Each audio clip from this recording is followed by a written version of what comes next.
أعوذ بالله من الشيطان الرجيم.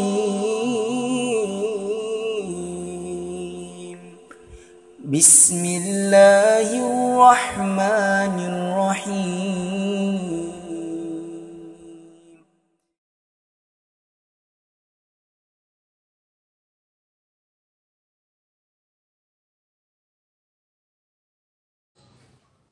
Assalamualaikum warahmatullahi wabarakatuh.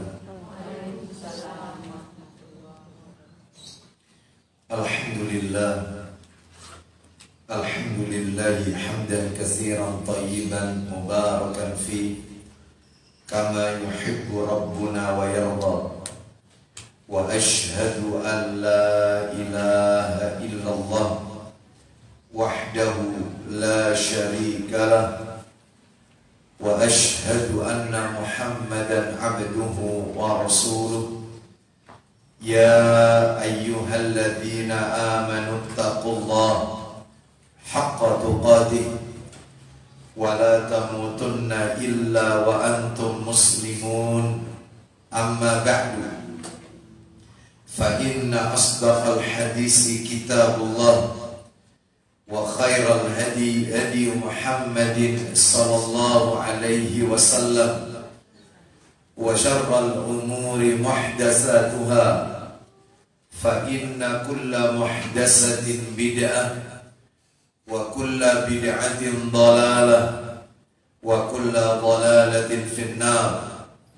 Akhwati fillah, ibu-ibu jamaah Majelis Ta'lim Al-Firdaus yang semoga dimuliakan oleh Allah Subhanahu wa ta'ala, kepada segenap pengurus yayasan dan takmir Masjid Al-A'raf yang semoga dirahmati oleh Allah Subhanahu wa ta'ala. Tidak ada kata yang patut kita ucapkan di pagi hari ini selain rasa syukur kita kepada Allah Subhanahu wa ta'ala atas segala karunia nikmat-nikmatnya, sehingga kita dipertemukan kembali tetap dalam rangka talabul ilmi, menuntut ilmu. Semoga niat kita, langkah kaki kita dari rumah menuju rumah Allah ini semuanya tercatat di sisi Allah sebagai pemberat timbangan amal kebajikan kita kelak di yaumil qiyamah. Lebih dari itu, dengan kita menuntut ilmu, semoga kita selalu berada dalam kehendak Allah, yaitu tetap dalam kebaikan-kebaikan. Sebab Nabi sallallahu alaihi wasallam, beliau bersabda, "Man yuridillahu bihi khairan yufaqihu fiddin." Barang siapa yang dikehendaki oleh Allah dalam kebaikan, maka Allah akan memberikan kepadanya pemahaman dalam masalah agamanya. Artinya, orang itu kalau berusaha kuat untuk menuntut ilmu agama, orang itu kalau punya tekad yang besar untuk belajar ilmu agama, berarti dia dalam takdir kehendak Allah selalu dalam kebaikan-kebaikan. Mudah-mudahan kita semua termasuk di dalamnya.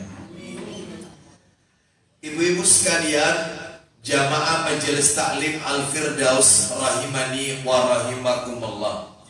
Pagi hari ini kita akan lanjutkan materi kita. Kita masih membahas kitab yang ditulis oleh Syekh Khalid Al-Husainan hafizahullah ta'ala, kitab yang berjudul Aksaru min alfi sunnatin fil yaumi wal laylah, yaitu kitab yang sudah diterjemahkan dalam bahasa Indonesia lebih dari 1000 amalan sunnah dalam sehari semalam. Dan kitab itu sudah berada di tangan ibu-ibu semuanya. Mayoritas ibu-ibu telah memilikinya.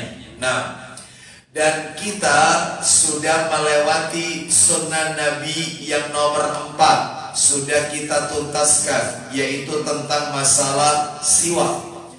Dan sekarang kita akan lanjutkan materi yang terakhir kemarin yang belum tuntas, sempat kita bahas di awal-awal, adalah sunnah Nabi yang nomor 5, tentang sunnah dalam memakai sandal dan sepatu.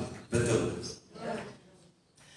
Kita tengah membahas melanjutkan materi sunnah dalam memakai sandal dan sepatu. Kalau ibu-ibu lihat di bukunya, di halaman berapa itu ibu? Halaman 23 dan halaman 24. Cuman 2 halaman ya. Hanya 2 halaman. Padahal ibu-ibu sekalian, sunnah dalam memakai sandal yang Nabi ajarkan kepada kita itu ada 14 ibu-ibu sekalian. 14 sunnah. Dan kita sudah membahas 2 sunnah. Betul ya? Baru yang kita bahas itu 2 sunnah dalam memakai sandal dan sepatu. Baik, tidak memperpanjang mukaddimah agar materi ini tuntas hari ini. Harapannya kalau kita dipertemukan lagi bulan depan, jika Allah takdirkan kita ketemu lagi, kita membahas sunnah Nabi yang berikutnya. Jadi kita tuntaskan pada pagi hari ini sunnah yang nomor 5, sunnah dalam memakai sandal dan sepatu. Memang di buku yang ibu-ibu miliki itu tidak ada nomornya, makanya dikasih nomor sendiri. Lah kalau kepingin tahu ya lihat daftar isinya, diurut aja dari atas. Nomor 1 tentang apa, nomor 2 tentang apa. Yang kita kaji di pagi hari ini nomor 5, tentang memakai sandal dan sepatu. Jadi supaya belajarnya enak diberi nomor sendiri saja. Baik, kita akan bahas sebelum saya lanjutkan materi ini. Ada beberapa pada waktu itu beberapa hal yang kami sampaikan pada mukaddimah sunnah dalam memakai sandal atau sepatu. Saya mau tanya kepada ibu-ibu, Bu, sunnah memakai sandal dan sepatu itu kebiasaannya siapa, Bu? Betul, bukan Rasulullah. Kebiasaannya para nabi dan rasul. Ya, bukan hanya Rasulullah, para nabi dan rasul. Ya, diingat-ingat. Baik, mana dalilnya Bu yang menunjukkan para nabi dan rasul itu juga memakai sandal? Dalilnya di mana? Salah satunya firman Allah, Quran surat apa? Quran surat Toha, Quran surat nomor 20, ayatnya berapa Bu? 11 dan 12. Benar. Nah sekarang pertanyaan saya yang terakhir, ini mengingat kembali, mereview dari yang kami sampaikan pada pertemuan yang sebelumnya. Bu, Nabi itu menyuruh kita untuk apa Bu? Rasulullah, Nabi kita menyuruh kita untuk apa? Sering-sering memakai sandal. Orang yang memakai sandal itu diibaratkan apa oleh Nabi? Ya, orang yang memakai sandal Rasulullah mengibaratkan seperti orang yang berada di atas kendaraannya. Ya, ayo siapa di antara ibu-ibu yang bisa jawab? Apa kaitannya? Kenapa orang pakai sandal, orang pakai sepatu diibaratkan mereka seperti di atas kendaraan? Kenapa? Betul. Nah, ya karena akan menyelamatkan kaki kita, yaitu dari bahaya yang ada di jalan seperti duri, jalanan yang kasar, jalanan yang kotor, ya, dan seterusnya. Bahkan menyelamatkan kaki kita dari najis. Nah, karena kalau kita di atas kendaraan itu kan tentunya yang kena najis itu kan rodanya, bukan kaki kita. Maka orang pakai sandal, pakai sepatu, bukan kaki kita, tetapi alas kaki kita yang kena najis. Makanya disamakan seperti orang yang berada di atas kendaraan. Baik, ibu-ibu sekalian rahimani wa rahimakumullah, sekarang kita masuk mengingat kembali yang pertama, sunnah dalam memakai sandal dan sepatu. Yang pertama apa? Memakainya diniatkan apa? Ikhlas karena Allah. Niat pakai sandal, niat pakai sepatu, tujuannya adalah lillahi ta'ala, mencari ridhonya Allah. Ikhlas karena Allah. Jangan memakai sandal atau sepatu tujuannya karena ingin mendapatkan apresiasi, pujian, sanjungan orang. Jangan. Karena Allah saja, dalam rangka bentuk syukur kita kepada Allah karena kita diberi rezeki oleh Allah. Baik, ini yang pertama. Yang kedua adabnya tidak boleh kufur nikmat dalam berhias. Termasuk dalam berhias ini bukan hanya baju, Bu, ya, bukan hanya pakaian berhias ini, tetapi juga memakai sandal dan sepatu itu bagian daripada berhias. Nah, apalagi kalau ibu-ibu, Masya Allah, memang wanita ini memang harus dihias. Ya, wanita itu diciptakan oleh Allah untuk memperindah. Memang harus menghias dia. Dari tampilan wajah, sampai pakaian, sampai aroma tubuhnya. Memang wong sutra saja boleh dipakai oleh wanita. Emas itu untuk wanita, bukan untuk laki-laki. Berarti memang wanita ini sifat dasarnya harus dihias. Tapi ada batasannya. Wanita boleh menghias dirinya mulai dari ujung rambut sampai ujung kakinya ketika di dalam rumah. Untuk siapa? Untuk menyenangkan suaminya. Karena kata Nabi, khairun nisa, sebaik-baik wanita adalah wanita yang apabila kau lihat menyenangkan hatimu. Itu sebaik-baik wanita. Ya, baik, jadi jelas, jadi tidak boleh kufur nikmat, ya. Artinya tidak boleh kufur nikmat di sini adalah jika kita diberi rezeki oleh Allah, maka gunakan rezeki itu yaitu untuk menunjukkan nikmat yang sudah Allah berikan kepada kita. Wa amma bi ni'mati rabbika fahaddis, dan terhadap nikmat Rabbmu maka tunjukkanlah. Bahkan pada waktu itu kajian sebelumnya sudah saya singgung perbedaan antara orang yang zuhud dengan orang yang wara. Ya, zuhud versi sufi adalah versi mereka, ya, tasawuf sufi, mereka yang meninggalkan pernak-pernik duniawi. Mereka nggak butuh harta, ya. Mereka sehingga wajar pakaian yang mereka pakai, ya, kumel, ya, terus kemudian berbau, ya, orang lihat aja nggak senang, ya, jauh menghindar. Kenapa? Kesannya jijik. Nah itu. Pada Rasul orang paling zuhud, manusia paling zuhud di muka bumi ini, Rasul Nabi Muhammad SAW. Tetapi Nabi ketika memakai baju semua terkesan pangling. Kenapa? Padahal bajunya ya itu saja, nggak gonta-ganti, tetapi bersih, ya. Terus kemudian penampilannya menarik, ya, sehingga para sahabat itu terkesan. Nah, jadi ini menunjukkan kepada kita berarti zuhud tidak identik dengan meninggalkan harta, tetapi zuhud yang dimaksud di sini ini adalah yaitu orang-orang yang meninggalkan perbuatan-perbuatan yang sama sekali tidak bermanfaat untuk akhiratnya. Baik, sekarang kita akan masuk yang nomor 3. Sunnah. Nah, ini lanjutannya, mulai tambahannya mulai hari ini. Ya, sunnah dalam memakai sandal. Yang nomor 3, ibu-ibu sekalian, apa itu? Niatkan ketika memakai sandal, ya, dengan mendahulukan yang kanan. Jadi kalau memakai sandal atau sepatu, dahulukan kaki kanan. Kaki kanan, ya, yang kanan, ya. Termasuk dalam masalah berhias yang lain, pakai baju, ya, tangan kanan, pakai celana, kaki kanan, pakai sandal, kaki kanan, pakai sepatu, kaki kanan, ya. Dahulukan. Mana dalilnya? Ayo dibuka Sahih Muslim. Siapa yang pegang? Ya, nanti, ya. Ayo dibuka nomornya 213. Yang keras bacanya biar yang belakang dengar.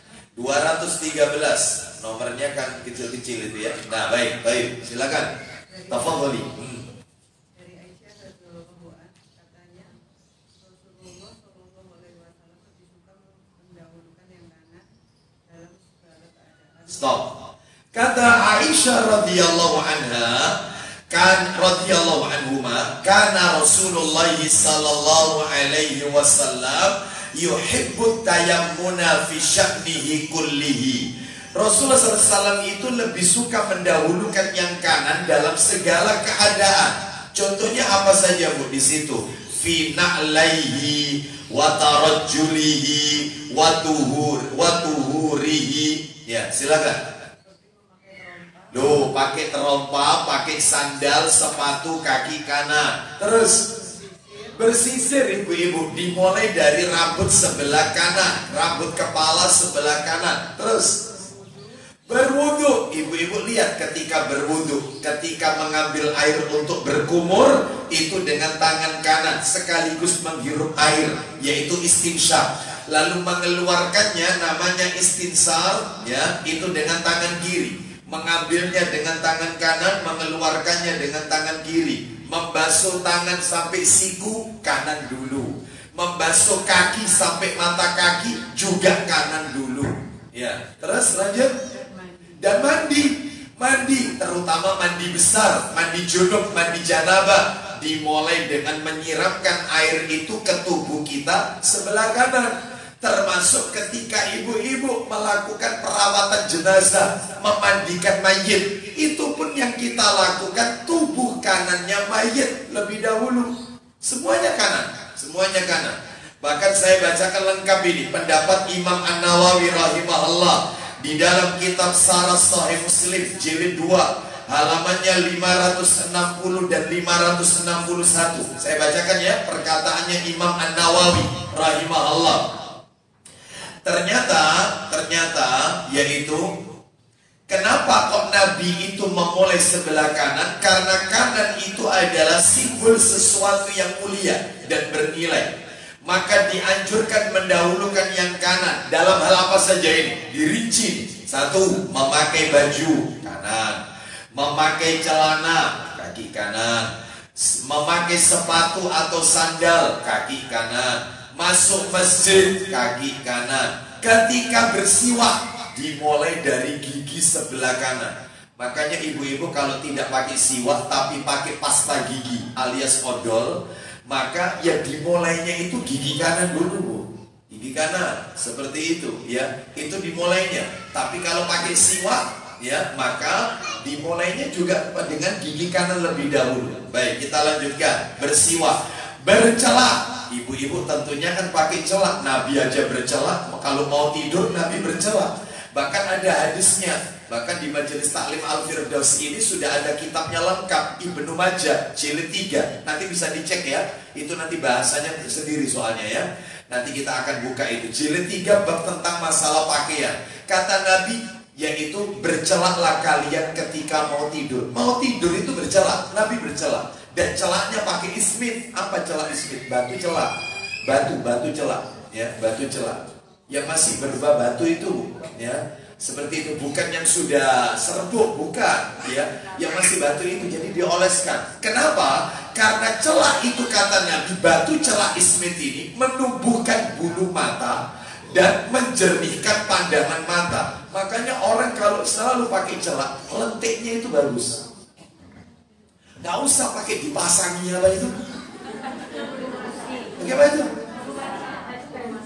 Extension, ya. Itu gak usah sampai mau merem kesulitan, kabur gitu, keberatan, gak usah pakai celah aja, ya. Ustaz pakai pensil, celah pensil. Kalau bisa ya Pak, itu batu celah. Di mana itu Ustaz dapatkannya? Banyak di toko-toko perlengkapan haji umroh, banyak. Manfaatnya besar ini. Itu termasuk pengobatan juga, menjernihkan pandangan mata, boleh dibuktikan. Orang yang pakai kacamata, maaf ya, saya minta maaf, yang minnya sekian, itu kalau dia sudah atau berapa ukuran plusnya atau minnya, itu maka akan berkurang, bagus. Ya, pakai mau tidur, iya. Nah, apalagi ibu-ibu kalau di rumah berhias untuk menyambut suami kan tentunya bercelak. Dan ada ukurannya. Pakai celak itu jumlahnya ganjil. Jadi kanan dulu kalau pakai celak jumlahnya ganjil. Gimana ganjil Ustaz? Misalnya yang kanan diolesi 2, yang kiri 1. 2 plus 1 berapa? Ganjil. Sunnahnya ganjil. Ya jangan kemudian 5 kanan tok, ya tebus. Ya jangan ya. Jadi ya ibu-ibu lebih tahu lah, 2 dengan 3 atau 3 dengan 2 kan jumlahnya ganjil. Ya, itu ada tuntunannya pakai celah itu. Baik, kita lanjutkan. Nanti ada bahasan tersendiri tentang itu ya. Terus jadi bercelak dimulai dari mata sebelah kanan, motong kuku. Memotong kuku, ibu-ibu sekalian, rahimani wa rahimakumullah. Ustaz, memotong kuku itu Ustaz, tangan kanan atau tangan kiri Ustaz? Maka memotong kuku itu yang pernah saya baca, itu tangannya tangan kiri, tetapi arahnya ke kanan. Ini satu, kan ke kanan terus ya. Nah. Potong kuku ini aja diajar ke dia. Pokoknya bu, pokoknya intinya, nggak ada agama serinci seperti Islam. Sampai masalah potong kuku aja diajarkan dalam Islam. Ya.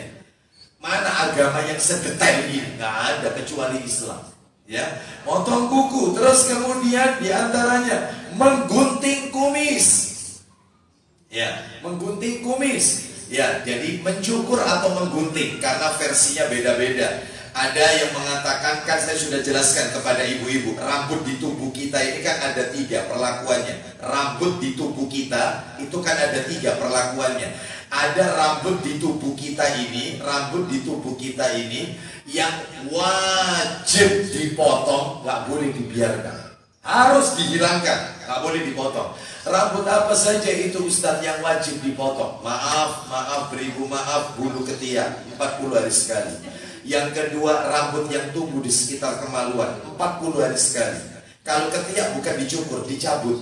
Dalilnya bunyinya dicabut. Kenapa? Nabi hendak mengajarkan kepada kita mengurangi pertumbuhannya. Kalau dicukur, dikerik, dia akan tambah panjang. Tapi kalau kita tidak nyaman, sakit karena dicabut, maka nggak apa-apa dikerik. Nggak apa-apa, nggak tidak berdosa. Hanya saja Nabi itu bahasanya itu pakai dicabut karena untuk mengurangi pertumbuhannya supaya nggak berbulu, karena menimbulkan bau tidak sedap. Tayyib, Nabi ngajari kita kebersihan. Tayyib, yaitu bulu kemaluan. Kemudian yang ketiga, kumis. Lah kumis ini perlakuannya banyak. Ada yang mengatakan dikerik. Mohon maaf, seperti yang saya lakukan ini. Nah, dikerik bersih. Ada yang mengatakan bukan dikerik, rambut kumis yang tumbuh melebihi bibir atas, lah itu yang dipotong. Jadi dia tetap berkumis, meskipun berkumis, tapi yang melebihi itu yang dipotong sehingga rata, melebihi bibir atas. Nah, ada lagi bukan dipotong tapi ditipiskan. Jadi dia tetap berkumis tapi tipis. Ada yang dikerik dihabiskan. Boleh, nggak apa-apa. Jadi intinya itu. Nah, ada juga rambut di tubuh kita, perlakuannya boleh dipotong, boleh dibiarin, bebas. Mau dibiarin, monggo. Mau dipotong, silakan. Contohnya, rambut yang tumbuh di betis. Bagi laki-laki sebagian ya, atau mungkin bagi wanita juga ada. Rambut yang tumbuh di dada, bagi laki-laki. Nah, bagi wanita, sebagian wanita tangannya berbulu. Nah, ini boleh dibiarkan, boleh dipotong. Sebagian wanita, maaf ini ya, yaitu di bagian belakangnya sini, pundaknya ini berbulu. Lu Ustaz kok tahu? Diceritain. Sudahlah, jangan dibahas macam-macam. Ibu-ibu sekalian, rahimani wa rahimakumullah. Lalu kemudian ada sebagian wanita itu berkumis. Ya, boleh dibiarin, boleh dipotong. Ya, boleh dibiarin. Baik. Terus kemudian, nah itu perlakuan rambut yang kedua. Nah, yang ketiga termasuk rambut kepalanya, boleh dipotong, boleh dibiarin. Laki-laki Ustaz, boleh, asalkan dirawat. Rasul aja rambutnya panjang, bahkan diberi minyak, berarti kan dirawat. Seperti itu. Asalkan jangan menyerupai seperti wanita. Lah terus gimana? Rambutnya panjang, pakai bandu. Dikasih gitu. Terus dikuncit, jangan. Ya, jangan, biarkan aja terurai, nggak apa-apa. Ya, lo Ustaz kok rambutnya kok nggak panjang? Saya nggak bisa rambut panjang. Ya, saya kalau rambut panjang ini ya mengenang masa lalu lah. Setiap orang punya masa lalu, sekalian. Ibu-ibu juga begitu kan? Dan jangan, nggak usah dibahas ya. Kita lanjutkan. Nah, rambut kepala. Wanita juga begitu, boleh potong rambut, boleh, asalkan tidak boleh sampai yaitu kurang dari pundak. Jadi sampai pundak, jangan sampai tengkuk itu terlihat, gitu ya. Baik. Yang ketiga, ada rambut di tubuh kita ini yang wajib dibiarin, nggak boleh dipotong. Biarin, jangan dipotong, biarin. Apa itu? Jenggot, jamban, ya biarin, ya biar. Hanya dirapikan saja, diberi minyak dan seterusnya. Baik, sehingga ketika yaitu kembali ke materi kita, menggunting kumis atau mencukur kumis itu dari kanan dulu, dari arah kanan dulu, semuanya kanan. Termasuk menyisiri rambut, tadi sudah dibaca, dari rambut sebelah kanan.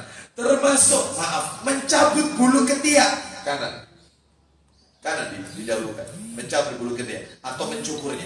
Terus kemudian potong rambut, minta kepada tukang potongnya, yaitu bagian kepala sebelah kanan dulu. Kalau dia bertanya, "Lo kenapa Bu kok sebelah kanan?" Qala Rasulullah SAW. Keluar dalil, kan enak. Ngaji itu ada dalilnya, ya. Tunjukkan tadi hadisnya tadi itu, riwayat Muslim tadi. Terus kemudian juga mengucapkan salam sebagai tanda selesai sholat. Assalamualaikum warahmatullah. Assalamualaikum warahmatullah. Kanan dulu, ya. Terus kemudian membasuh anggota wudhu, terutama tangan dan kaki, ya.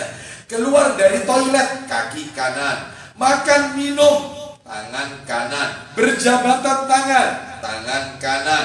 Menyentuh hajar aswad, melambaikan hajar aswad ketika memulai tawaf. Bismillahi Allahu Akbar, tangan kanan. Termasuk menyentuh rukun yamani.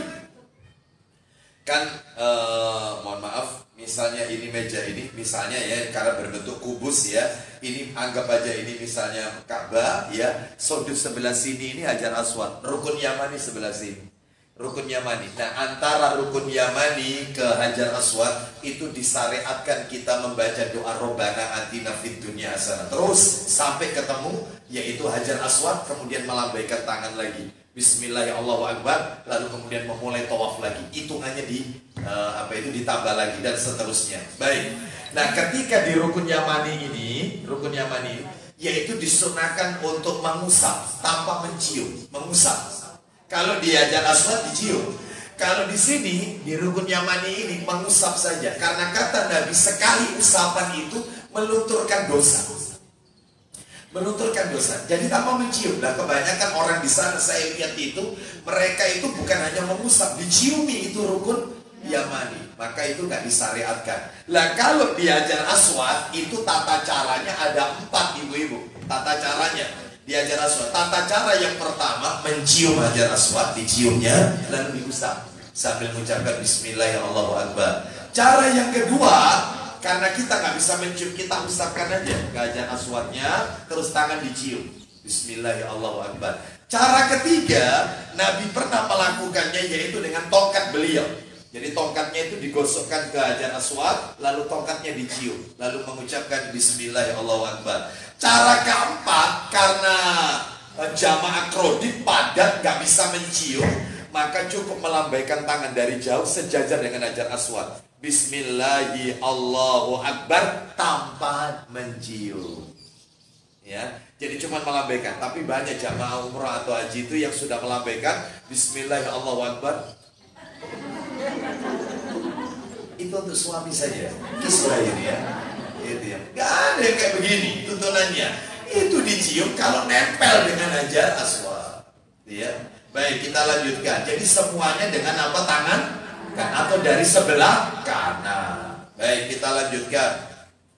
Sedangkan untuk hal-hal yang sifatnya itu kebalikan, yaitu sifatnya itu cenderung kepada kotoran atau yang jelek, itu kiri. Misalnya membersihkan bagian depan belakang kita, maaf ya, kubul dan dubur, tangan kiri ya.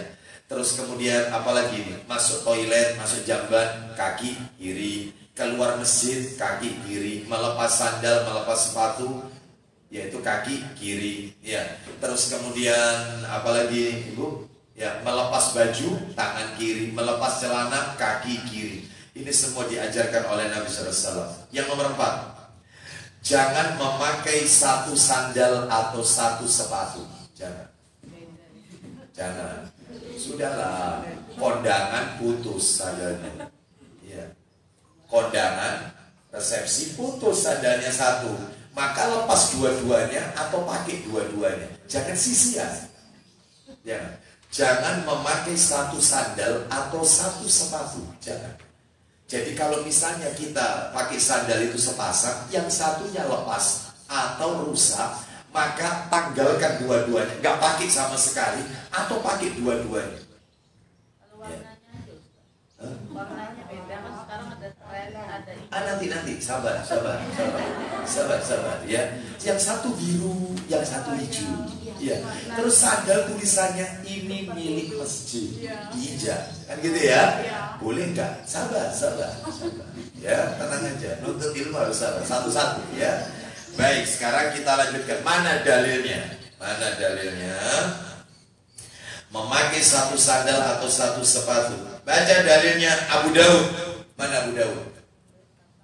Jilidnya jilid 2. Silakan, Ukti. Jilid 2 Abu Daud. Nomornya agak ke belakang. Setelah itu jangan ditutup. Nanti nomornya berdekatan semua. Nomornya agak ke belakang lagi. 4137. 4137. Abu Daud 4137. Silakan dibaca.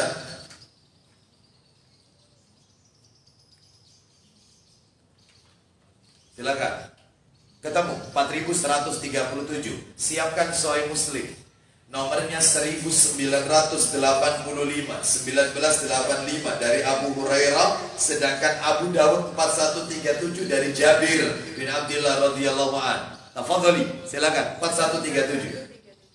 Dari Jabir, dia berkata, Rasulullah Shallallahu Alaihi Wasallam bersabda, Isinya, jika tali sandal seorang dari kalian terputus, apabila tali sandal salah seorang dari kalian terputus, lanjut, maka jangan berjalan dengan satu sandal saja, jangan berjalan dengan satu sandal. Kenapa, Ukti?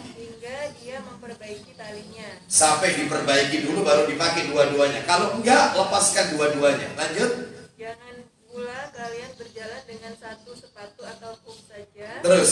dan jangan pula makan dengan tangan kiri. Terus, selesai. Jangan pula makan dengan tangan kiri. Baca 1985, Sahih Muslim. Ayo. Dari Abu Hurairah radhiyallahu anhu, Ya. Rasulullah Shallallahu Alaihi Wasallam bersabda, Isinya, jangan berjalan dengan memakai trompas sebelah. jangan berjalan dengan pakai terompas sebelah. Lanjut. Pakailah keduanya atau sepasang, atau jangan dipakai sama sekali. Sudah selesai? Pakai kedua-duanya atau sama sekali jangan dipakai. Kalau memang kita tidak bisa memperbaikinya. Kenapa? Nanti saya tunjukkan alasannya. Baik, sekarang kita lanjutkan, yaitu yang nomor berapa? Yang nomor 5 ya. Sebelum masuk nomor 5, langsung saja saya kasih alasannya. Kenapa kok kita tidak boleh memakai sandal sebelah? Artinya satu pakai sandal, satunya tidak. Kenapa? Karena syaitan kalau memakai sandal cuman satu saja.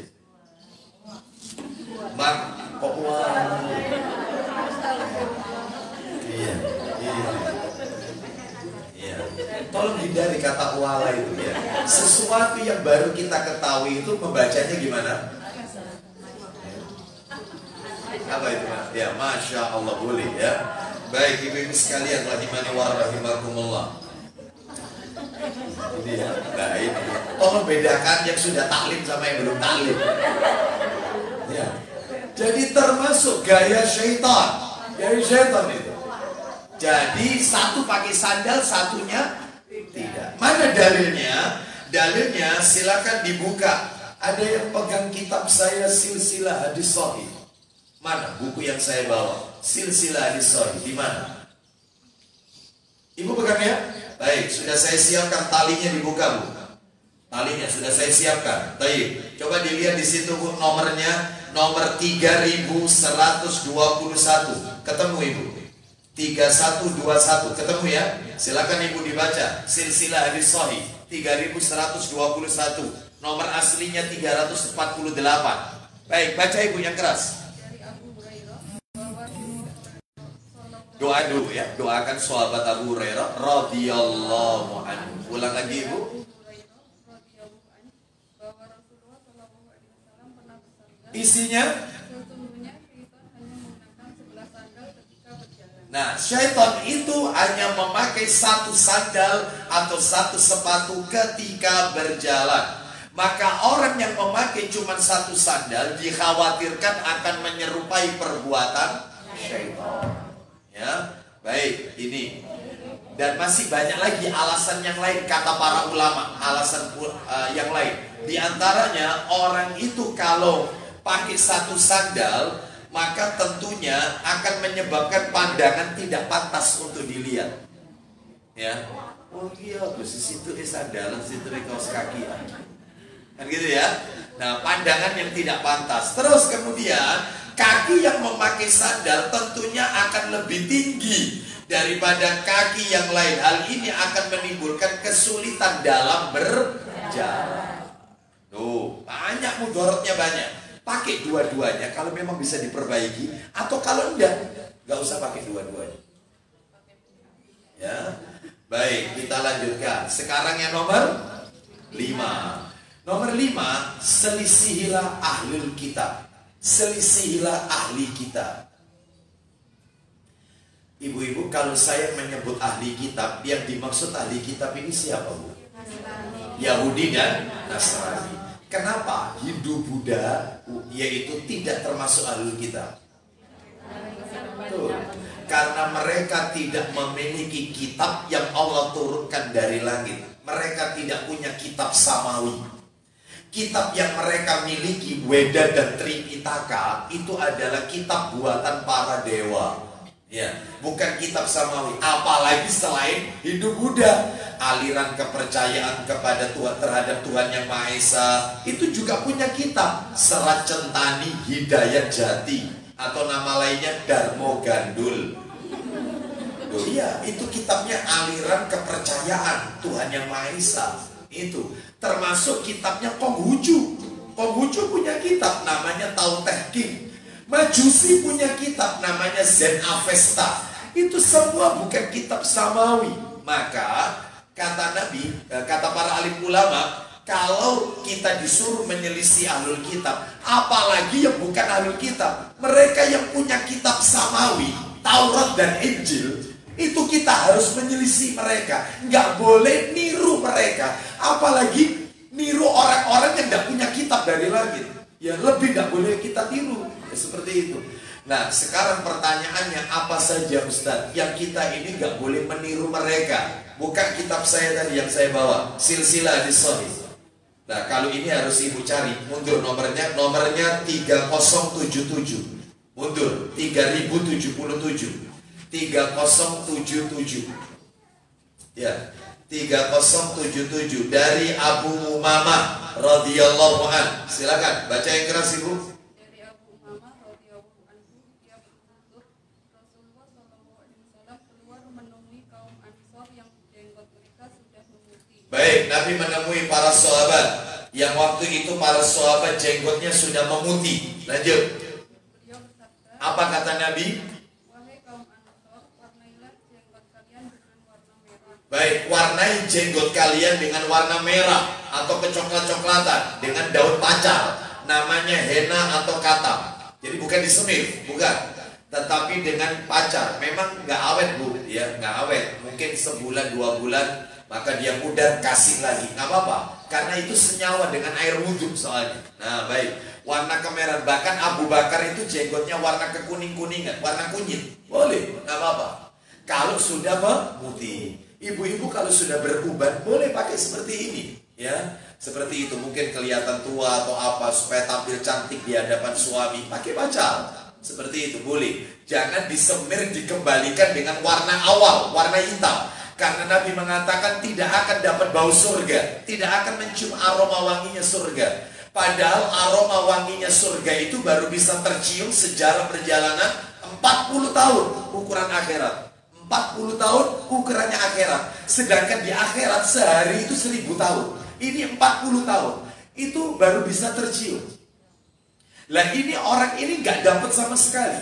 Padahal mencium aroma wanginya surga ini sebuah kenikmatan. Otomatis dia sebagai penduduk surga. Ini gak dapat. Wanginya tok gak dapat. Apalagi masuk surga. Siapa orangnya? Saya punya judul materi itu, orang-orang yang tidak dapat mencium aroma wanginya surga. Salah satunya adalah orang yang nasabnya itu tidak memakai nama bapak aslinya. Biasanya terjadi anak-anak angkat kayak begini. Sudah mulai kecil diadopsi, begitu besar dinikahkan, bin atau bintinya itu diikutkan ke bapak angkat. Nggak boleh, nggak dapat bau surga yang kayak begini. Dan masih banyak lagi, 7 orang kalau nggak salah yang nggak dapat bau surga. Salah satunya nyemir rambut dengan warna hitam, dikembalikan ke warna asalnya. Nggak boleh. Haram, ya. Baik, jadi warna lainnya saja. Baik, kemerahan, kecoklatan. Ayo lanjut, Ustadz. Lah kalau tak semir, misalnya bukan tak semir, ya tak kasih pacar, misalnya biru, hijau, supporter itu. Supporter. Ya, baik, lanjut. Jangan aneh-aneh, ya, jangan aneh-aneh. Kita lanjut. Silakan nih. Warnailah jenggot kalian dengan warna kuning. Terus. Selisihilah ahlul kitab. Selisih ahlul kitab. Kenapa? Karena ahlul kitab Yahudi dan Nasrani tidak mewarnai jenggot mereka. Lanjut teruskan. Mereka berkata, wahai Rasulullah, mereka mencukur jenggot dan memelihara kumis. Wahai Rasulullah, orang Yahudi itu mencukur jenggotnya, kumisnya malah ditebalkan. Itu orang Yahudi dan Nasrani. Lanjut teruskan.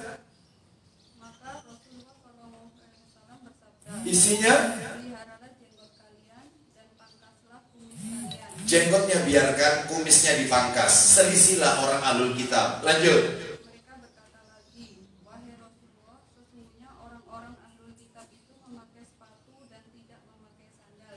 Wahai Rasulullah, orang Yahudi itu pakai sepatu dan mereka tidak pakai sandal. Lanjut. Beliau pun bersabda, Selisihlah ahlul kitab, pakailah sepatu, pakailah sandal. Nah, seperti itu, ya. Lanjut. Selesai ya. Makanya ibu-ibu sekalian, mohon maaf, saya mau tanya kepada ibu-ibu. Orang ahlul kitab itu kalau di rumah peribadatan mereka itu pakai sandal sepatu tidak? Hah? Pakai ya? Pakai ya? Mereka memakai sandal dan sepatu. Maka ibu-ibu sekalian rahimani wa rahimakumullah, kita disuruh tampil beda dengan mereka. Nanti tak tunjukkan dalilnya ada di hadis Abu Dawud. Nanti gilirannya pasti kita baca nanti. Nabi mengatakan, sholatlah kalian dengan memakai sandal. Terkadang memakai sandal, terkadang tidak. Supaya tidak terus-menerus, yaitu dengan telanjang kaki. Supaya tampil beda. Kalau orang ahlul kitab itu mesti pakai sepatu. Kalau sembahyang mereka kalau sembahyang, kita jangan nyebut sembahyang, sholat. Tolong bahasa-bahasa syar'i itu harus dibiasakan. Sholat, ahad, gitu ya. Terus kemudian khitan, bukan sunat, bukan. Yang benar itu khitan. Terus kemudian akikoh, bukan selapan, bukan. Akikoh, ya. Asyura, ya, bukan Muharram, bukan suro, bukan, ya. Tolong ini bahasa-bahasa yang harus kita tumbuh suburkan, istilah-istilah syar'i. Baik, kembali ke materi kita tadi. Maka kita kalau sholat sesekali pakai sandal, sesekali pakai sepatu. Nabi pun sholat pakai sandal. Nanti saya jelaskan. Sebab ada orang yang komplain, Ustadz, di zaman Nabi itu lantainya pakai tanah, Ustadz. Sekarang ini pakai granit, pakai keramik, granit, marmer. Ya, dulu di zaman Nabi itu tanah, Ustadz. Makanya mereka pakai sandal. Nanti saya bantah alasan mereka yang mengatakan seperti ini. Ini bukan masalah lantai, ya. Baik, kita lanjutkan. Sekarang, yaitu yang keberapa sekarang? Yang keenam. Termasuk sunnah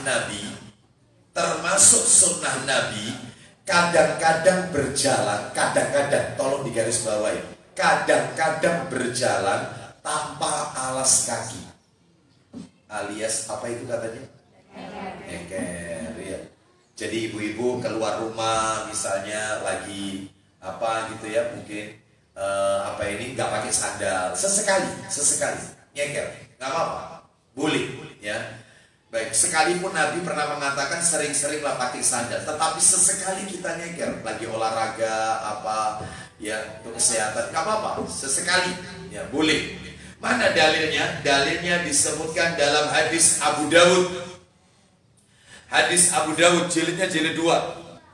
Ayo, dibuka nomor 4160, 4160. Abu Dawud 4160 dari Fadalah bin Ubaid radhiyallahu anhu. Silakan. Ayo baca. 4160. Ya, 4160. Dari Abdullah bin Buraidah. Lanjut aja, nanti akan ketemu nama Fadhalah bin Ubaid. Teruskan. Dari Abdullah bin Buraidah dia berkata, seorang sahabat Nabi pergi ke rumah Fadhalah bin Ubaid. Nah, yang ketemu berada di namanya. Mesir. Terus. Dia berkata, aku datang ke rumahmu bukan sebagai pengunjung, Terus. tetapi aku dan kamu sendiri telah mendengar sebuah hadis dari Rasulullah Shallallahu Alaihi Wasallam. Lanjut. Aku berharap kamu tahu tentang hadis itu. Lanjutkan. Dia bertanya, hadis tentang apa? Ya. Sahabat Rasulullah berkata, begini begitu. Terus. Fadhalah berkata, mengapa rambutmu terlihat kusut dan berantakan? Kenapa rambutmu itu kok terlihat kusut, berantakan, kok tidak rapi? Lanjut. Padahal kamu adalah kepala suku di sini. Lanjut. Dia menjawab, Rasulullah Shallallahu Alaihi Wasallam melarang kita bermegah-megahan. Baik, Rasulullah melarang kita, itu bukan terjemahnya bermegah-megah. Rasulullah melarang kita terlalu menyibukkan diri untuk merawat rambut. Kan ada Bu, orang itu tiap ketemu kaca mesti sisir. Ada? Iya. Mesti ketemu kaca, mesti. Iya. Apalagi ibu-ibu. Wah, ketemu kaca mesti. Iya. Mobil saya itu pernah jadi korban berapa kali. Saya di dalam diam aja. Ini dia betul kan? Dia jilbabnya di kaca, jadi ini persis di depan saya. Saya diam aja. Ya, saya diam aja, biarin ya. Begitu selesai hajatnya sudah begini-begininya, karena kaca saya gelap. Ya. Lalu kemudian setelah selesai sudah dia saya buka. Loh, ada Ustadz tuh. Kaset. Iya. Itu nggak apa-apa. Ya artinya begini, Ibu sekalian. Ada orang itu yang terlalu berlebihan. Naik motor misalnya, nanti ketemu kaca sisiran. Ya. Nanti ada angin dikit. Disibukkan, terlalu sibuk. Makanya sahabat tadi itu, makanya Nabi mengatakan, yaitu sesekali kita merapikan rambut, sesekali kita biarkan, tapi bukan acak-acakan. Dibiarkan terurai, tetapi tetap rapi, gitu ya. Itu maksudnya Nabi, biar tidak habis waktu untuk. Saya mau tanya, Bu, orang kalau merawat rambut, apalagi wanita, ya, itu yang namanya apa itu meluruskan itu apa namanya? Rebonding, ya. Rebonding. Berapa lama waktunya? Itu kalau dipakai baca Quran habis berapa juz itu? Ya. Belum lagi kemudian yaitu ditata ini, ditata itu. Habis kadang-kadang seharian, yaitu di salon dan seterusnya. Maka habis waktunya untuk seperti ini. Ya. Oleh karena itu ibu-ibu sekalian, maka dalam hal ini, loh Ustadz, kalau memang seperti itu, wong kita ini kepingin nyenangkan suami Ustadz, ya tolong, yaitu dengan cara apa ini, diisi dengan kegiatan yang bermanfaat, sambil di salon, sambil dengarkan kajian, bisa nggak? Bisa nggak? Wong ada ibu-ibu itu ikut grup saya, ikut kajian Zoom, ya, online, ya, itu dia lagi di salon. Ini gimana toh? Ini kok mestinya kameranya itu dimatikan ya. Itu sambil begini. Ini sambil dia dengarkan begini. Loh, terus gimana ini ya? Caranya gimana ini? Makanya kalau online atau apa, matikan aja kameranya. Itu ya. Jadi ibu-ibu sekalian rahimani wa rahimakumullah, boleh merawat rambut tetapi jangan berlebihan. Ya. Baik, kita lanjutkan. Sebab ada sebagian wanita itu seperti itu. Terus kalau sudah ketemu kaca, sampai kemana-mana bawa kaca. Betul ya? Nah, baik. Mana tadi? Dari mana tadi? Kaca ya? Dari mana tadi? Hah?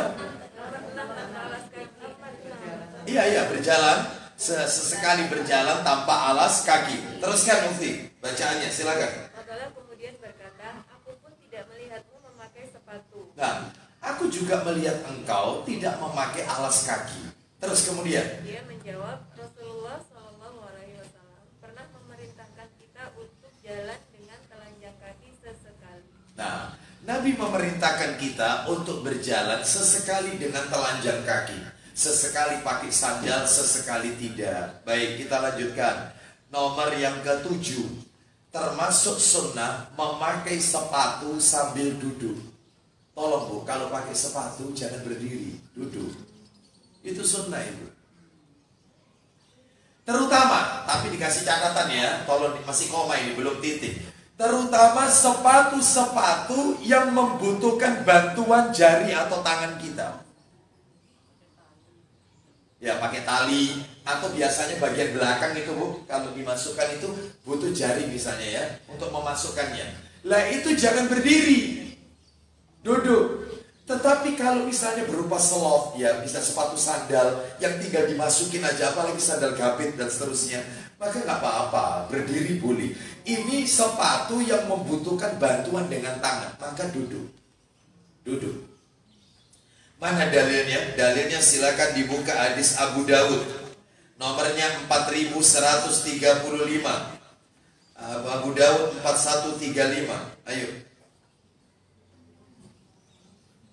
Dibaca Abu Dawud 4135 tadi ya, dari Jabir radhiyallahu an. Silakan. Dari Jabir radhiyallahu an, dia berkata, Rasulullah shallallahu alaihi wasallam melarang memakai sandal sambil berdiri. Stop.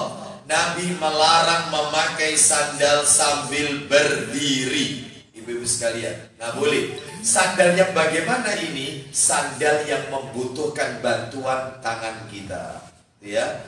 Jadi kalau bisa sambil duduk, sebab kalau tidak dikhawatirkan akan terjatuh. Baik, sampai seperti itu Nabi itu sayang kepada umatnya. Kita lanjutkan nomor 8. Nomor 8, yaitu merawat sandal atau sepatunya. Sandal itu dirawat Bu, sepatu itu dirawat, dibersihkan. Ya, pulang dari taklim, bawahnya itu dibersihkan, barangkali ada kotoran ya, atau mungkin dicuci, mungkin berapa hari sekali atau sepekan sekali, ya, terus dirawat sandal atau sepatu itu. Jangan kemudian pakai sandal itu sampai hitam, beketek, apa beketek gitu ya. Di bahasa sudah langka, sudah beketek ini ya, bahasa langka ini ya, nggak ada lagi di Malang. Jadi ibu sekalian, maka jangan sampai kesannya jorok, ya jangan, bersihkan, ya. Baik, mana itu dalilnya? Dalilnya adalah hadis riwayat Imam Ahmad. Nggak saya bawa ini kitabnya. Riwayat Imam Ahmad dalam Musnad Imam Ahmad, hadis nomor 23.000. Loh, nomornya paling jauh sekali ya. 23.756 dari Aisyah radhiyallahu anhuma. 23.756. 23756. Kita lanjutkan yang ke-10, tinggal dikit. Mohon maaf, 9 ya. Selalu menjaga kebersihan sandal. Nah, ini yang tadi saya janjikan. Ini yang akan saya sampaikan. Tadi sudah saya janjikan. Selalu menjaga kebersihan sandal. Selalu dijaga. Kalau tadi kan dirawat, ini dibersihkan. Dibersihkan dari apa? Dari najis. Ya. Bu, saya mau tanya, biasanya kalau di masjid itu jumlah jamaah banyak. Kadang-kadang orang itu kalau mau masuk masjid itu melepas sandalnya itu dari jauh, ataukah dia harus menginjak-injak sandal orang lain?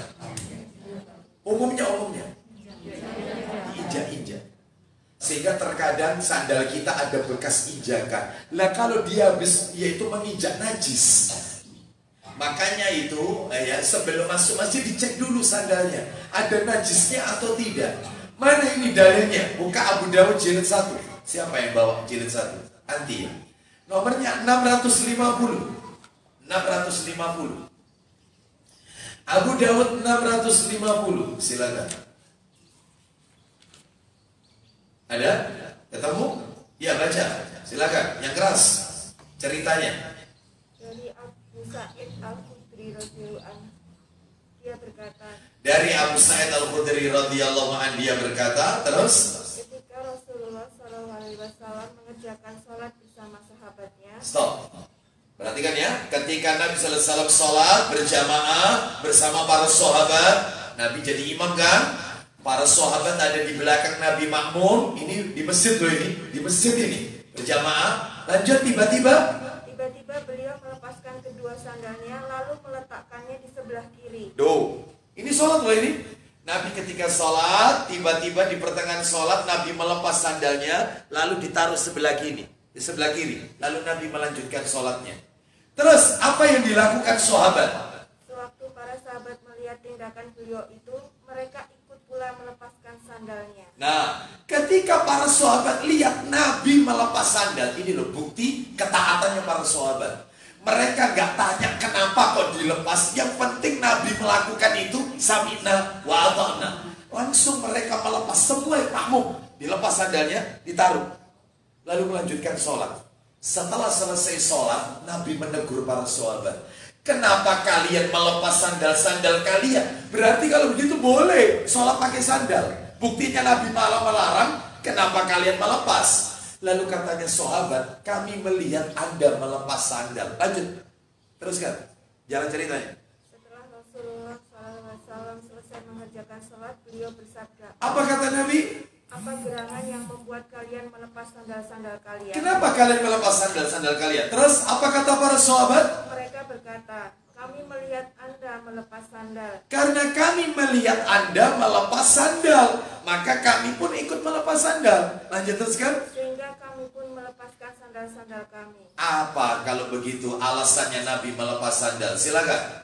Rasulullah SAW bersabda, sesungguhnya malaikat Jibril telah datang kepadaku. Malaikat Jibril tadi itu datang kepadaku pada saat aku sholat. Dia memberitahukan kepadaku di sepasang sandalku itu ada najisnya. Makanya aku lepas, aku taruh sebelah kiri. Lalu Nabi berkata, lanjutkan Ukti, teruskan. Lalu memberitahu kepada aku bahwa sepasang sandal itu ada najisnya. Terus? Selanjutnya Shallallahu Alaihi Wasallam bersabda, Silakan. apabila salah seorang di antara kalian datang ke masjid, Nah ini poinnya. Apabila kalian datang ke masjid, lanjut. maka perhatikanlah, jika di sepasang sandalnya terdapat najis, maka bersihkan Terus kalau sudah bersih, dan sholatlah dengan sepasang sandalnya itu. lu sholatlah dengan memakai sandalmu tersebut setelah dibersihkan. Berarti sholat pakai sandal itu sunnah Nabi. Sunnah Nabi. Kita lihat lagi dalil 651. Jangan ditutup dulu. 651. Baca. Abu Dawud 651. Kita dengarkan. Ayo. Dari Abu Bakar bin Abdullah, seperti najis ini, beliau Shallallahu Alaihi Wasallam bersabda, Ya. pada keduanya terdapat kotoran. Terus 652.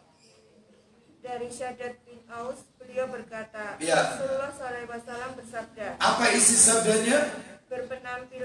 berpenampilanlah yang berlainan dengan orang-orang Yahudi. Tuh. Tolong berpenampilan yang lain dengan orang Yahudi. Kenapa itu Ukti? Sesungguhnya mereka itu tidak mengerjakan sholat dengan sandal dan sepatu mereka. Nah, orang-orang Yahudi kalau sembahyang mereka nggak pakai. Beda sama Nasrani. Nasrani kalau di gereja pakai sandal, pakai sepatu. Orang Yahudi nggak pakai sandal, nggak pakai sepatu.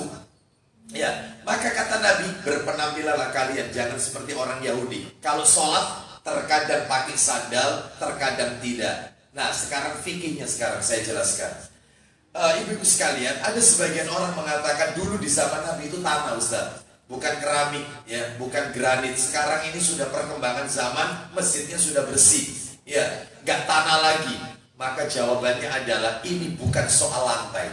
Mau tahun kapanpun lantai tetap akan berubah-ubah. Dulu di zaman Nabi memang tidak ada keramik. Nabi wafat lewat genti sahabat. Sahabat pun juga sama, belum ada alas yang namanya tekel atau keramik, gak ada. Sahabat lewat genti tabiin. Sampai akhirnya muncul di tahun sekian baru ada tekel. Tekel ganti keramik ganti granit ganti mungkin apa ini marmer. Mungkin nanti nggak tahu tahun berapa marmer itu sudah nggak akan dipakai lagi, nanti nggak tahu lagi entah itu dari kaca atau apapun, saya nggak tahu. Yang jelas tiap perkembangan zaman yang namanya lantai berubah-ubah, berarti bukan masalah lantai. Masalahnya adalah syariat memperbolehkan sholat memakai sandal. Tapi ada catatannya. Apa catatannya? Satu, sandal itu bersih dari najis. Bersih. Yang kedua, kalau masjidnya pakai karpet. Kalau masjidnya pakai karpet, yang apabila kita pakai sandal menyebabkan orang-orang tidak mau sholat di masjid itu. Karena mereka merasa masjid ini telah terkotori dengan najis dan seterusnya, maka pendapat yang paling kuat, nggak usah masuk masjid pakai sandal. Karena mudorotnya besar. Mudorotnya besar. Ya seperti itu. Sehingga mereka nggak akan mau lagi sholat di masjid itu. Tetapi kalau semuanya sudah pada ngaji, sudah tahu hukumnya, maka nggak apa-apa. Makanya sebagian takmir masjid itu jamaahnya itu bawa 2 sandal. Sandal pertama yang dia pakai dari rumah ke masjid, sandal kedua itu yang dipakai di dalam masjid. Jadi sandalnya bersih itu yang dipakai dalam masjid. Sama takmirnya dibiarin, nggak apa-apa. Bahkan ibu-ibu kalau tahu di Masjid Nabawi itu karpetnya tebalnya sekian, itu polisi semua sepatuan semua masuk. Oh iya. Masuk pakai sepatu, sandal dipakai. Tebalnya sekian karpet ini. Ya, dipakai, nggak apa-apa. Mereka sholat pakai sepatu, mereka sholat pakai sandal, nggak apa-apa, karena bersih. Kenapa? Karena masyarakat di sana sudah paham ini sunnah Nabi. Tetapi karena kita tinggal di negeri yang mungkin sebagian besar belum kenal sunnah, tolong, jangan memaksa. Kalau takmirnya mengatakan, Mas jangan pakai sandal, Mas, ya selesai, nggak apa-apa.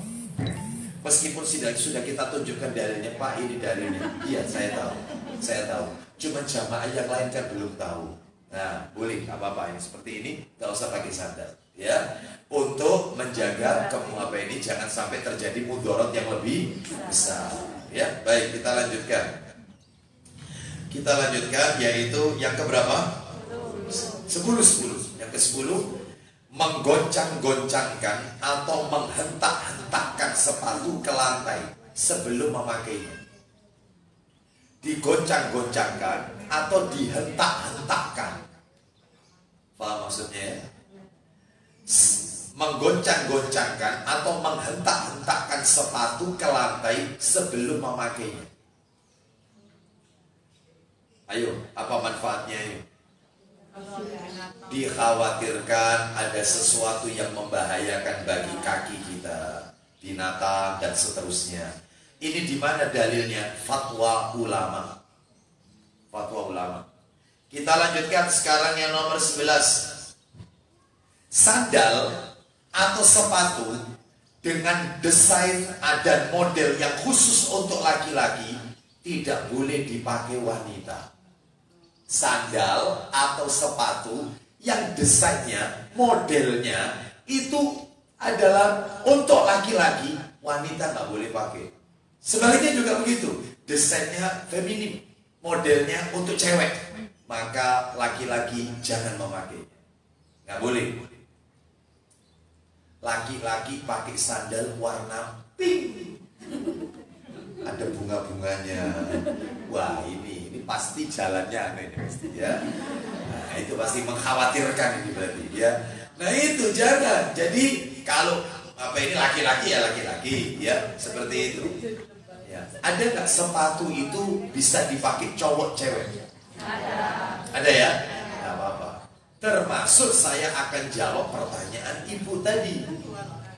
Sandalnya warna-warni, satunya warna hitam atau coklat, satunya warna lain, merah misalnya. Boleh nggak Ustaz seperti ini? Boleh, nggak apa-apa. Ini bukan masalah warna, ini yang lebih ditekankan itu desainnya. Oleh karena itu, maka kalau itu lebih cenderung ke wanita, laki-laki jangan pakai. Kalau itu cenderung ke laki-laki, wanita jangan pakai. Termasuk pakaian juga begitu.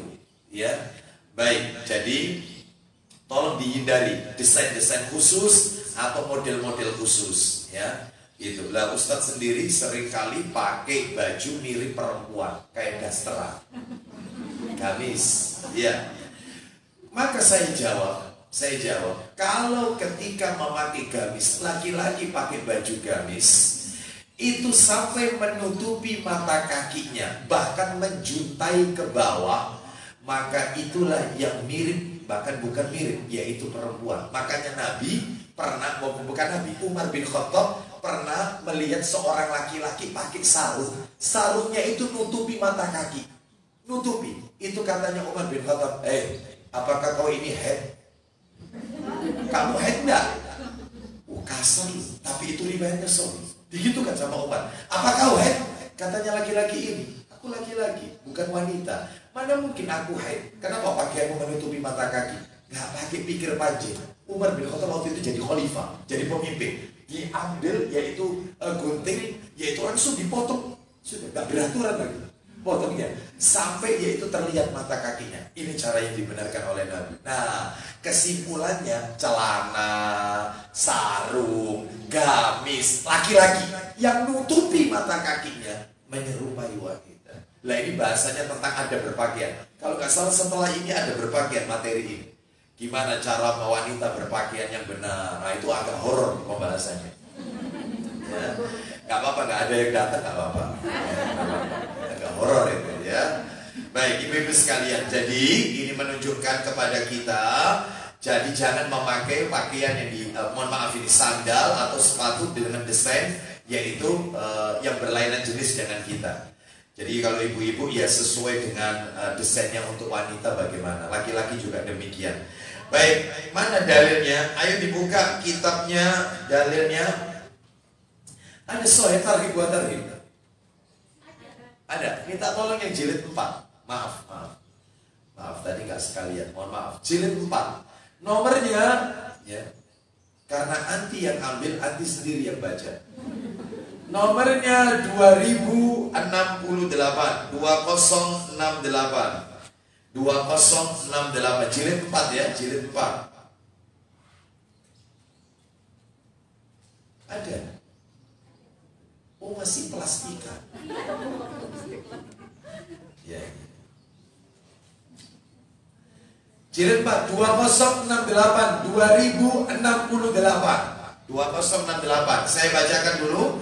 La'ana Rasulullah sallallahu alaihi wasallam al-mutasyabbihina minar rijali bin nisa wal mutasyabbihati minan nisa'i bir rijal.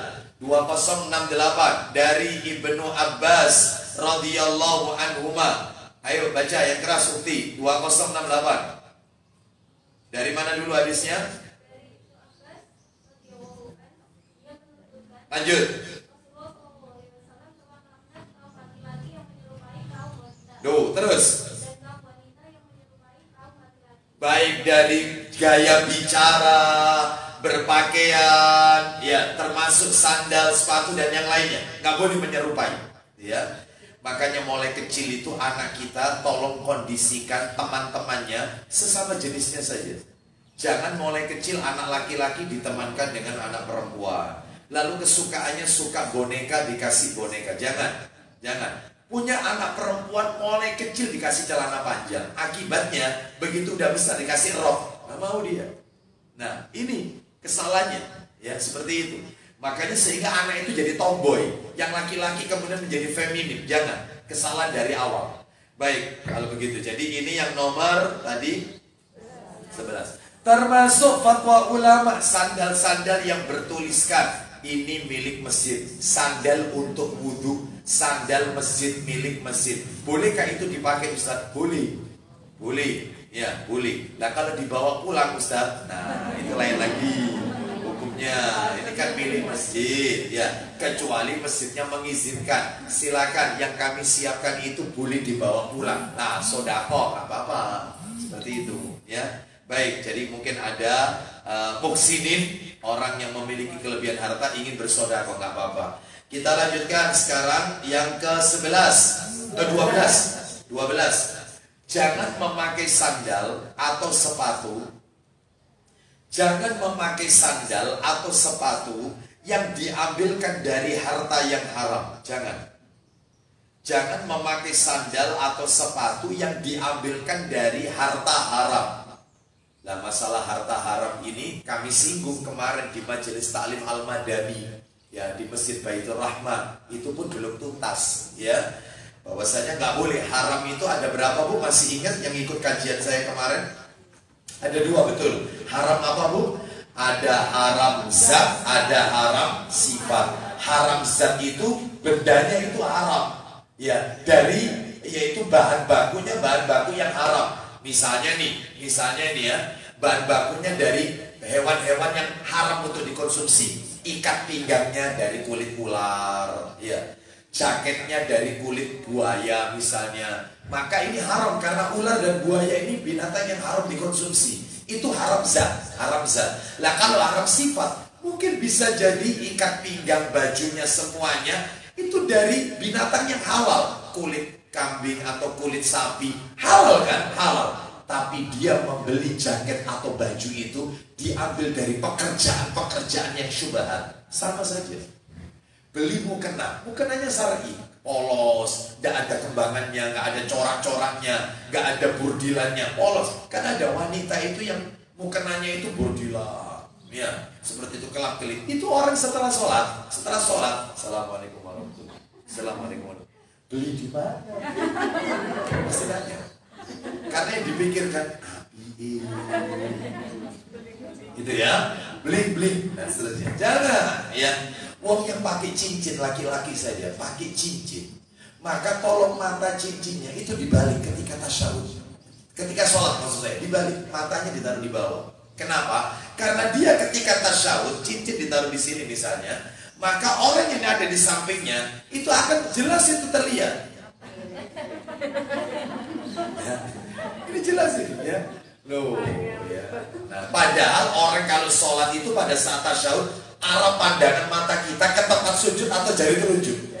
Jari telunjuk. Lah kalau jari telunjuk itu berdampingan dengan telapak tangannya orang itu. Loh, itu loh. Mengganggu. Jangan sholat di depan, yaitu tabir atau dinding yang bercorak-corak. Bikin nggak fokus. Itu ada Bu nanti itu. Materi tentang ini ada sebenarnya ya, larangan-larangan seputar sholat itu banyak sekali ya. Baik, kita lanjutkan, yaitu jangan memakai sandal yang diambil dari harta yang haram. Dalilnya mana? Tulis Sahih Muslim. Bukti Sahih Muslimnya dibuka, nomornya 971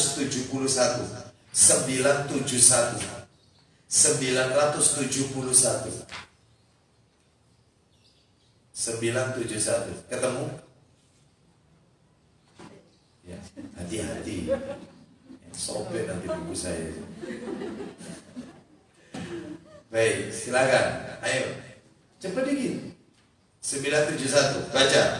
Dari mana itu hadisnya? Dari Abu Hurairah radhiyallahu anhu. Silakan.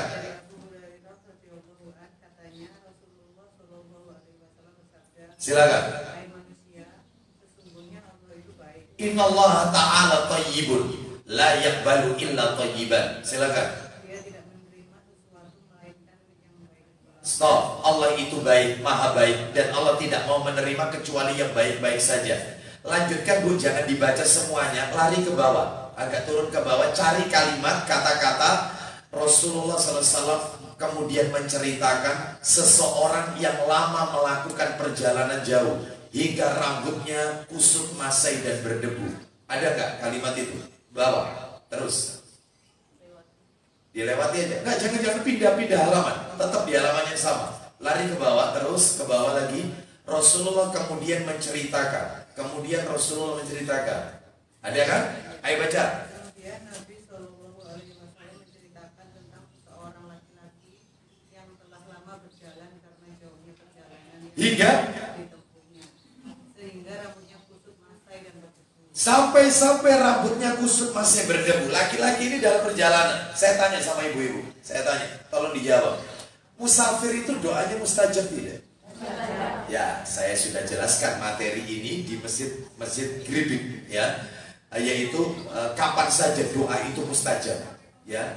Itu sudah saya jelaskan. Salah satunya adalah musafir. Doanya musafir itu mustajab. Lah orang ini musafir, otomatis kan doanya mustajab, mestinya diterima. Ini ternyata tidak. Kenapa alasannya? Nanti kita dengarkan. Lanjut teruskan. Orang itu mengadahkan tangannya ke langit. Stop.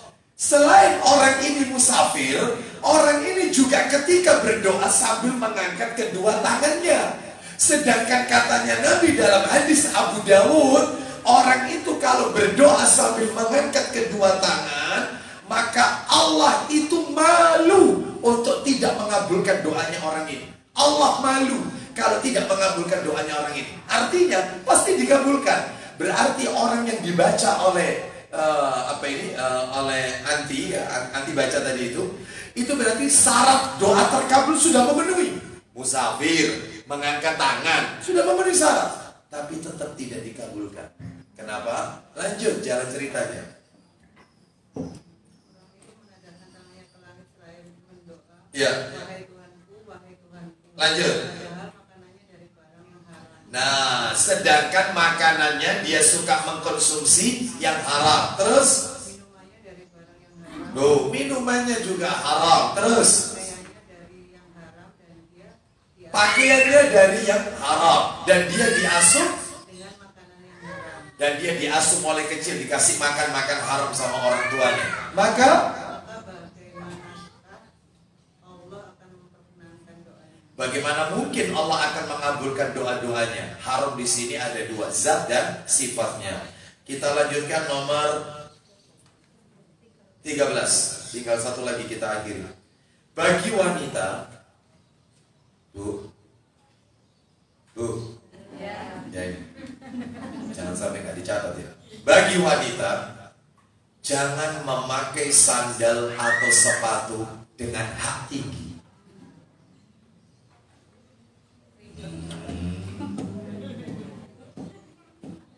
Saya ulang. Bagi wanita, jangan memakai sandal atau sepatu dengan hak tinggi. Karena ini termasuk yaitu tabarruj, berhias ala jahiliyah, nggak boleh. Apalagi sampai terdengar suaranya cetok, nggak boleh. Berarti Ustaz, kalau begitu wanita itu yang disyariatkan itu gimana? Yang rata saja, yang rata. Nanti saya cek sandalnya. Biasanya itu ada haknya sedikit ya. Jangan, yang rata. Yang rata. Jangan. Ustaz, ada haknya tapi tidak bunyi. Ini bukan masalah bunyi, bukan. Bukan. Ya, cuman saya tadi nambahi aja sampai bunyi cetok-cetok itu nambahi saja. Ini masalahnya jangan memakai dengan hak tinggi. Ustaz, hak tinggi itu kan ada relatif berapa ukurannya? Gak ada dikasih ukuran. Jangan ada kelebihan. Ambil yang rata. Sepatu yang rata, sandal yang rata. Ustaz, ada Ustaz. Rata tapi tinggi. Ya, ada gak? Apa ada aja loh namanya. Sampai bingung saya. Mending saya ngapalin hadis saja daripada ngapalin kayak gitu ya. Ibu-ibu sekalian, rahimani wa rahimakumullah. Jangan ya. Menyulitkan tentunya, membuat sakit, gak nyaman dan seterusnya. Mudaratnya besar. Bahkan itu juga tabarruj, sehingga menjadi pusat perhatian laki-laki. Iya. Sudahlah, sudah. Kalau tinggi 150 ya sudahlah, disyukuri. Gak usah pakai ditinggi-tinggikan segala. Syukuri. Ya, supaya kelihatan tinggi loh. Maksudnya, iya betul ya? Ustaz, suami saya itu tinggi. Kalau saya ini tidak tinggi. Kalau jalan itu jomplang ya. Itu gak apa-apa, mungkin itu sudah takdirnya. Ya, seperti itu. Jadi gak usah peduli omongan orang. Yang penting kita mengikuti syariat saja. Beribadah itu tidak boleh pakai dalil omongan orang, tetapi mengikuti syariat. Baik, mana ini dalilnya? Dalilnya adalah kita dapatkan di dalam Fatawa Nur ala Ad-Darb, Syekh Muhammad bin Shalih Al-Utsaimin. Fatawa Nur ala Darbi. Ya, Fatawa Nur ala Darbi oleh Syekh Muhammad bin Shalih Al-Utsaimin. Fatwa-fatwa beliau ini ya. Baik. Fatawa Nur ala Darbi. Kita lanjutkan yang terakhir, 14 terakhir. Jangan memakai sandal atau sepatu ketika memasuki kuburan. Jangan pakai sandal atau sepatu ketika memasuki kuburan. Jangan. Terkecuali terkecuali kalau kuburan itu tidak terawat, sehingga dikhawatirkan kaki kita akan terluka, mungkin dengan pecahan kaca, duri dan yang lainnya. Tapi kalau kuburannya terawat, jadi jalan masuknya sudah dikasih pavinisasi, makamnya itu pun juga rumput-rumputnya sudah diratakan, bagus. Makanya kayak begini Bu, nggak boleh pakai sandal. Sandal dibawa saja.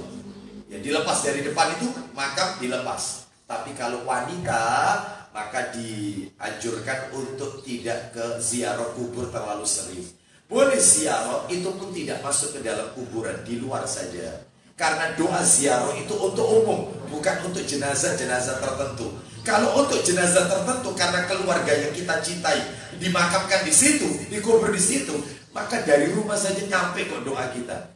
Kita itu pergi ke kuburan itu tujuannya ingat akhirat, ingat kematian, ingat negeri akhirat, supaya kita bisa meneteskan mata, ya seperti itu. Karena kita ingat bahwasanya kita juga akan mati, dimakamkan seperti itu. Akan kita tinggalkan suami tercinta, anak-anak, keturunan, harta, semuanya akan kita tinggal. Dan kita akan berdiam diri sendiri di tempat itu. Ya, sedangkan ibu-ibu ketika mendekat dalam kubur, ibu-ibu harus siap. Anak-anak ibu-ibu akan memanggil mama yang baru lagi.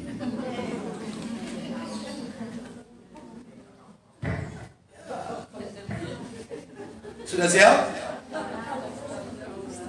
Ya, saya bilang sama istri saya, sama seperti itu. Saya harus siap ketika saya meninggal dunia. Saya harus siap ketika saya mendekam sendiri. Bahkan anak saya pun tidak akan mendampingi saya di kubur saya. Saya harus siap. Anak-anak saya akan memanggil papa atau abi yang baru lagi. Ya. Enggak, ya tetap enggak. 5 tahun dong. Sedih tuh. Ya, tahun ke-6 kayaknya nggak enak ya jadi janda.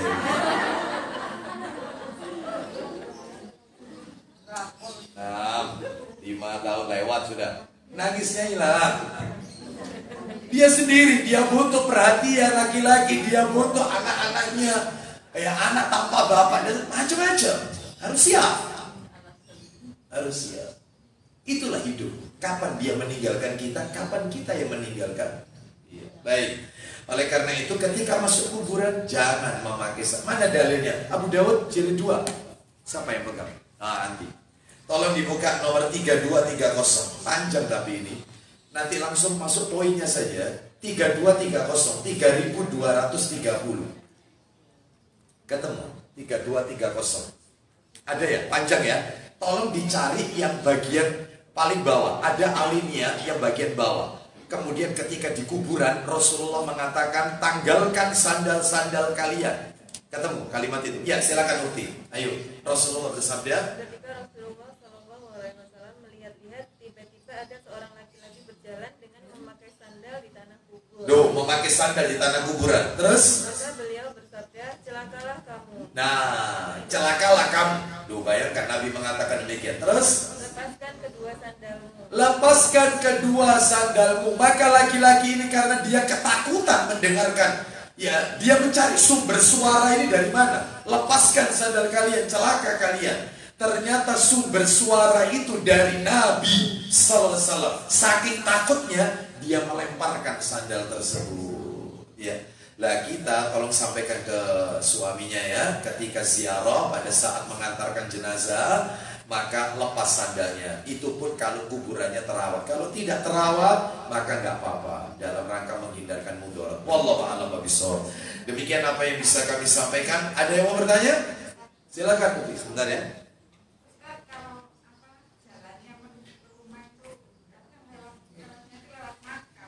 Iya, terus? Iya, pasti lewat makam. Terus? Iya. Oh enggak, Ibu, ini kan dalam kuburan, bukan di jalan. Iya, enggak apa-apa, Bu. Kan Ibu melewati makam. Oh, lewat pertengahannya. Kok horor begitu? Sebentar. Aksesnya harus lewat sini. Jalan alternatif. Nah, Masya Allah. Barakallahu fiki ya. Masya Allah, selalu lewat situ ya. Maka dalam hal ini niatnya ibu kan bukan untuk ziarah. Innamal a'malu binniyat. Maka tidak apa-apa ibu. Ya tidak apa-apa. Pakai sandal boleh. Seperti itu. Baik. Yang lain ya. Seperti. Ya. Nah. Doa melepas baju itu. Baik. Bagaimana kaitannya yaitu dengan adab di kamar mandi dan adab melepas pakaian. Doa melepas pakaian. Jadi di dalam kamar mandi, dalam toilet, maka kita tidak boleh menyebut nama-nama Allah. Bahkan, mohon maaf, sampai cincin yang berukir lafaz Allah atau Muhammad nggak boleh. Harus dimasukkan ke dalam tas atau kita masukkan ke saku. Termasuk wallpaper di HP kita yang mungkin gambar Ka'bah, ya, gambar Ka'bah atau tulisan dengan lafaz-lafaz Allah, maka jangan sampai itu terlihat. Ya, artinya dimasukkan dalam tas saja. Meskipun tasnya dibawa masuk atau mungkin dititipkan di luar. Bagaimana dengan bacaan kalau begitu? Maka dalam hal ini membacanya yaitu ketika di luar kamar mandi. Baca bismillah, membaca doa sebelum masuk toilet. Allahumma inni a'udzubika minal khubusi wal khaba'is. Lalu membaca doa bismillah ketika mau melepas baju itu nggak apa-apa, atau melepas pakaian kita sebelum masuk yaitu kamar mandi. Khusus untuk wudhu itu kan baca bismillah. Saya sudah sampaikan pendapat ulama beberapa. Ada yang mengatakan yaitu tidak boleh. Ada yang mengatakan tidak usah baca bismillah, karena baca bismillah itu sunnah, bukan wajib. Ada ulama yang mengatakan, nah saya lebih condong yang ini. Khusus untuk wudhu ini ya, lihat kamar mandinya. Kalau kamar mandinya itu kamar mandi yang kering, bersih, tidak ada bekas najis, tidak ada kotoran, baunya pun juga bukan bau najis dan seterusnya, baca di dalam toilet seperti ini nggak apa-apa. Bismillah. Terus kita membasuh telapak tangan kita. Tetapi kalau misalnya yaitu tidak terlepas dari najis, bau dan seterusnya, maka sebaiknya dibaca yaitu di luar saja. Ada ulama yang mengatakan bacanya dalam hati. Ada ulama yang mengatakan, wallahu a'lam bishawab, semua pendapat ini benar. Tergantung ibu-ibu mau pilih pendapat yang mana. Begitu ya. Siapa lagi tadi? Itu tadi siapa tadi? Ya, silakan.